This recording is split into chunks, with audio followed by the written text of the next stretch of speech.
boards, I had heard once that our local school boards would have an opportunity to have a veto power if they didn't want charter schools in that district. Is that in this bill? They can authorize, but if you meet the criteria, the startup school can come into that particular area, which is the independent board, and the department has the ability to authorize. So under your structure, there shouldn't be any veto power, only if it's just a star or star and high performing with it, just amend. Just did the amendment of star and high performing. So those type schools, they can opt out. All right, two more questions, and we'll hold the vice chairman for the last. Gentleman from the Southern. Thank you, Mr. Chairman.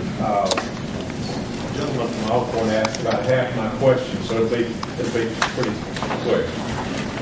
He started it, and I want to follow up on that. Every one of us identifies more with where we live than anywhere else. But I've lived in 6 counties, so maybe I understand a little more. But where I live now, I've been there 14 years. I do identify with that. My question is, where we are, we have a parochial school with over 1,000 students. We have a college prep, expensive private school with over 1,000 students. And we're not exactly sure how many homeschool students we have, but it's in the thousands. And this is in an area with what we consider to be pretty good schools. We have 33,000 in our district. We are countywide. We have one superintendent. We have the lowest cost per student of any school district in the state. We're proud of that. What if the parochial school and the private school and the homeschoolers right now that are schooling our kids at no cost to the state come into the charter schools? Where are we going to get the money to fund that? Well, in your district, they won't be available. I'm speaking of any district. Well, if you had it, In a year when we don't have any extra money? I think the question he's asking is just in general. So, if I think the gentleman that was explaining the bill said there's been no evidence to show that people run from private school to charter school. There's no evidence, and also homeschool. And I personally believe the people that I know that homeschool, they're not going to any public school, period. That's just the way that they're feeling. They've taken on that obligation. Now, it might be. The question is, what if they do?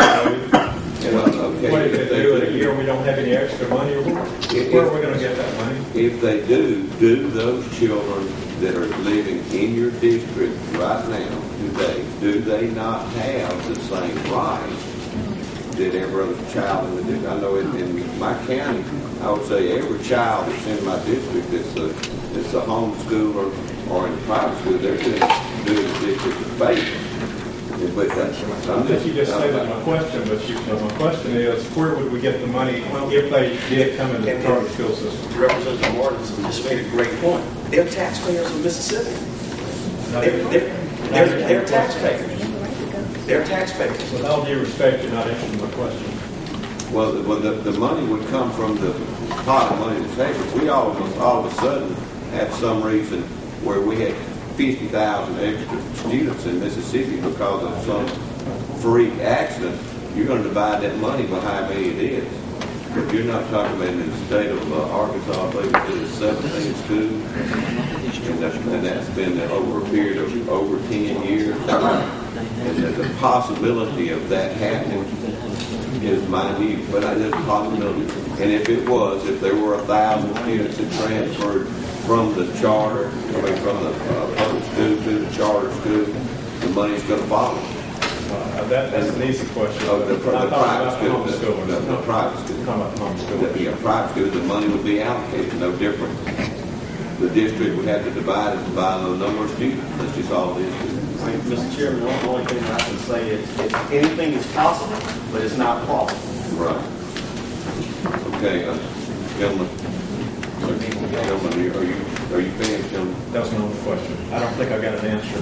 Well, it would be divided equally among the students in the county, just as it is now. Any student that's moved into that public school system would get their equal fair share. Thank you, Mr. Chairman. Okay, been late tonight, so I'll let you have the last question and then we'll go ahead and Thank you process so, it. very much, Mr. Chairman. Thank you, young man, for bringing this bill to us. I think everybody on this committee wants to see something done about education. And having been on this committee for 25 years, you can be assured, and as being a former school teacher, that I want to see something done about it. But the thing that really bothers me about this bill has been asked over and over, what about the money? How are we going to fund it should we get a plus? And I asked that because I had the pleasure last weekend of talking with some people from Michigan who have charter schools, and who, the lady told me, she said, what was a group of them, after they found out that I was with them, we were in the charter school. She said, I want to talk to you. Yes. She said, I'd be honest with you, lady, you need to know, we are catching hell. We don't have any money to fund our public schools now that we have the charter school and the kids are all coming. I also talked with somebody from Louisiana, and they're having a similar problem. And I just don't want to see Mississippi have that kind of problem. And I hate being vice chair and saying all these things, but I just feel that I need to tell the truth. I need to tell the truth. I need to tell what I've heard and what I've seen and what I'd like to see happen to our children. And that's about it. That's all I need to say. I need to make sure. The only thing that I can say is, I respect your opinion. Right.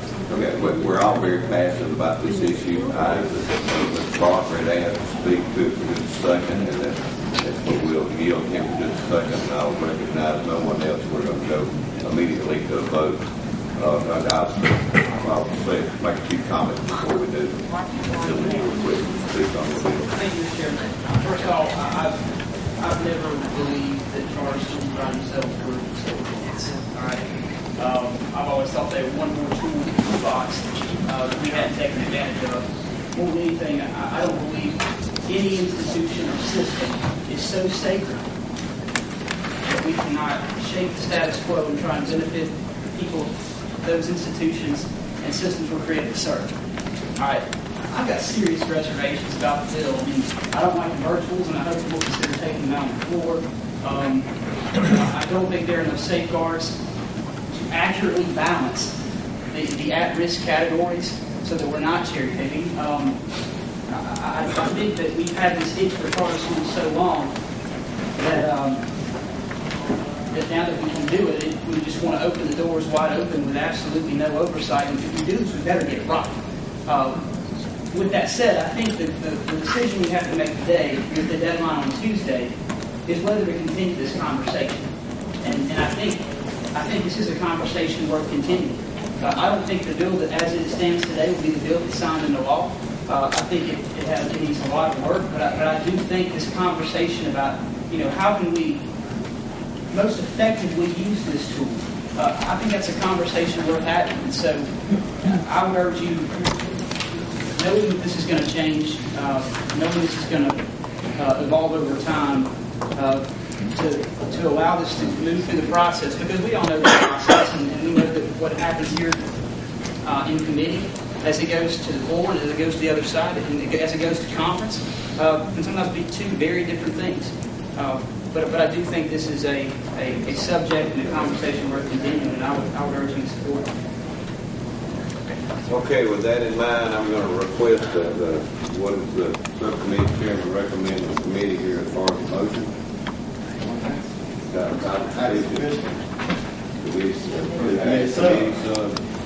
That is the motion from the subcommittee to the full committee, and I think I'll just ask for a voice vote. All in favor say aye. Aye. All opposed say no. No. Okay, let's take a roll call on the chairs in doubt. All in favor raise your right hand. Madam Secretary, if you stand up here, count your number 2. 1, 2, 3.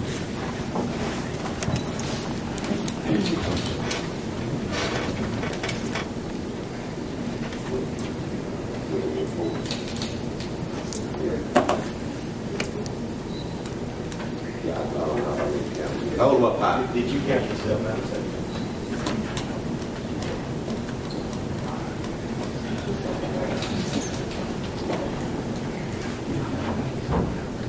Okay, all opposed, raise your hand.